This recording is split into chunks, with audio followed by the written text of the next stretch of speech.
Class 9th के सभी छात्र ध्यान देकर सुने। आज के इस वीडियो के अंतर्गत मैं आप सभी को अर्धवार्षिक परीक्षा के लिए विषय हिंदी का एक पेपर यहाँ पर आपको बताने जा रही हूँ और ध्यान से गौर से सुनिएगा। एक बात यहाँ पे आपका जो पेपर है, ठीक है, हिंदी का, वो आपका 9 तारीख के दिन है। कितनी तारीख के दिन है? 9 तारीख के दिन। तो देखिए ध्यान से सुनिएगा, 8 तारीख के दिन, ठीक है, इस चैनल के ऊपर आपके हिंदी से रिलेटिव जो पेपर डलेंगे, आपको उन पेपर को कंप्लीट कर लेना। उसमें आपको अर्धवार्षिक परीक्षा के लिए सब कुछ मिल जाएगा, ठीक है।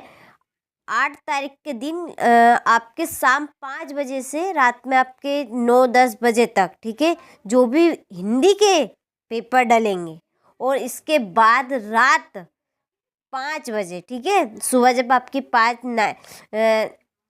दिनांक 9 तारीख के दिन, ठीक है, उसकी रात में आपके डलेंगे 5 से 6-7 बजे के बीच में हिंदी के पेपर, ठीक है। तो आपको उन पेपर को एक बार पढ़कर चले जाना है, आपको सब कुछ उसमें मिल जाएंगे, ठीक है। अब आप समझ चुके होंगे क्या कहना चाहती हूँ मैं यहाँ पर, तो ज़रूर देखिएगा।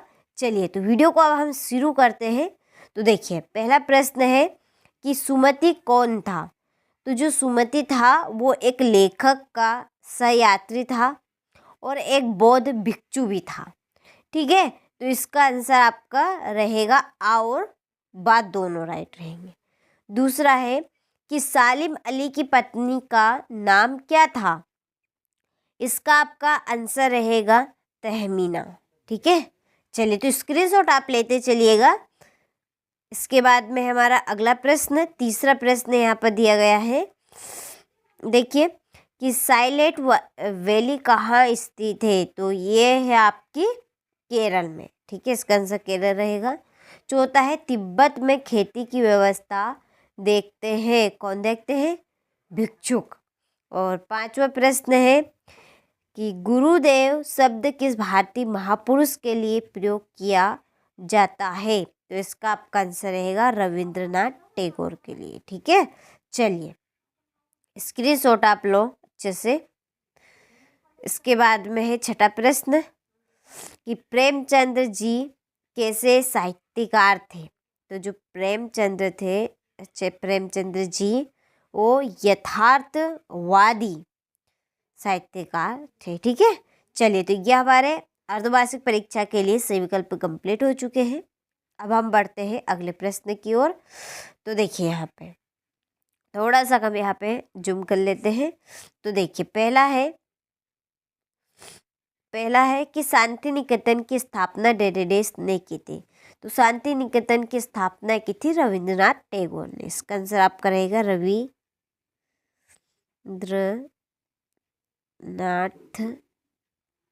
टैगोर। पेन और कॉपी साथ में लिखे बैठिएगा, साथ में आप नोट करते चलिए।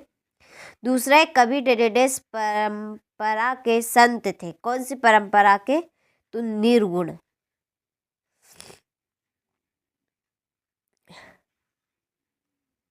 ठीक है, इसमें आपका आएगा निर्गुण। तीसरा है रस खान ने डेडेडेस छंद में रचनाएं लिखी है। तो कौन से छंद में लिखी है?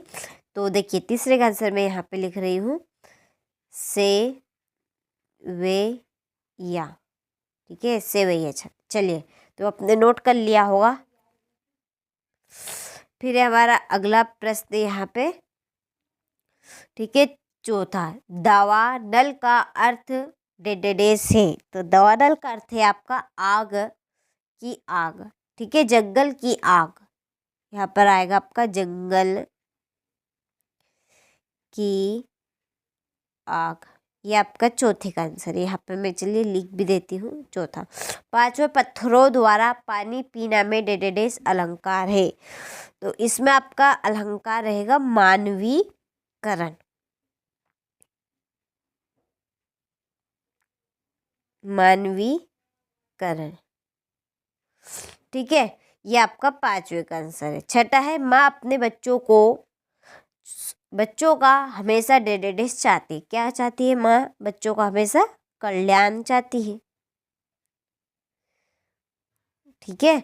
चलिए तो ये हमारे रिक्त स्थान कंप्लीट हो चुके हैं और देखिए, आप वार्षिक परीक्षा के लिए हमारे से जुड़ने चाहते हैं तो डिस्क्रिप्शन में नंबर दिए हैं, आप उन नंबर से कांटेक्ट कर लीजिए, आपको पूरी जानकारी मिल जाएगी। ठीक है, चलिए इसके बाद में है सत्य सत्य। पहला है कि ठीक है, पहला आपका यहाँ पर बनेगा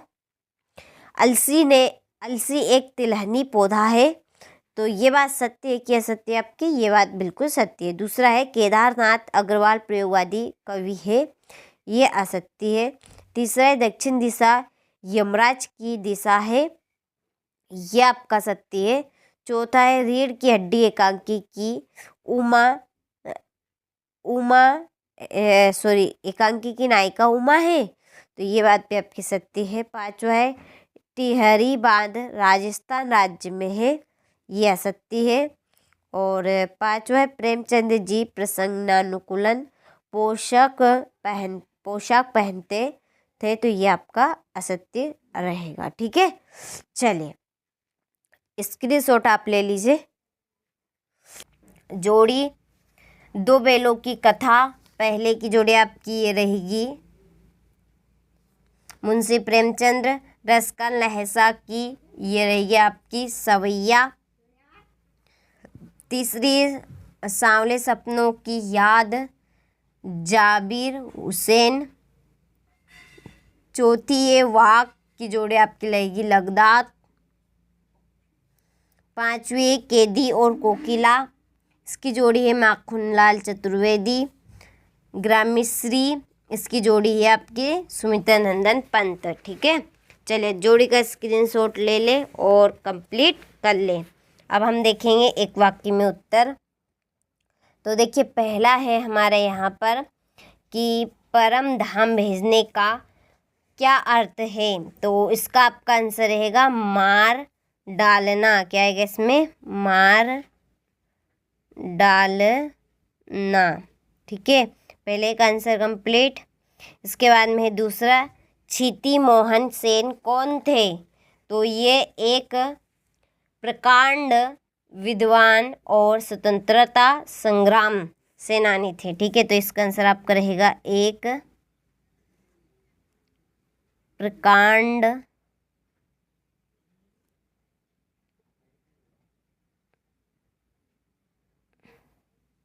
विद्वान और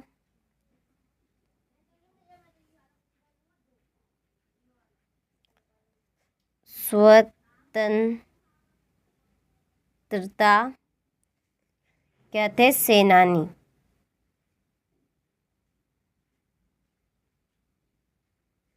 ठीक है, चलिए आप स्क्रीनशॉट ले लें और कंप्लीट कर लें।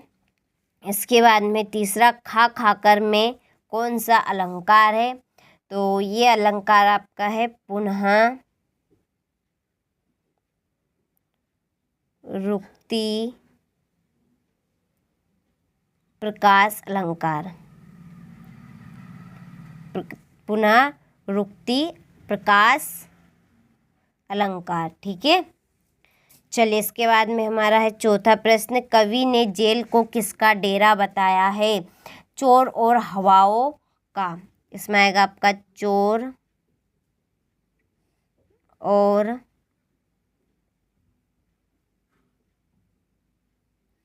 हवाओं का। ठीक है, चलिए पांचवा है प्रकृति ने कुशल चित्रे किसे कहा है, कवि श्री सुमित्रानंदन पंत। सुमित्रानंदन पंत, यहाँ पर आप बस केवल इतना लिख देना, सुमित्रानंदन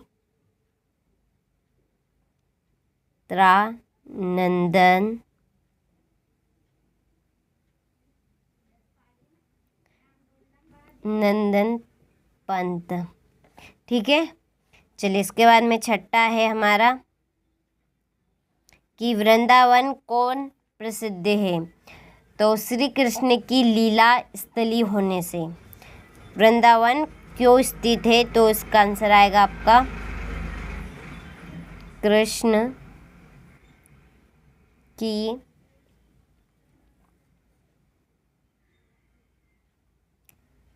लीला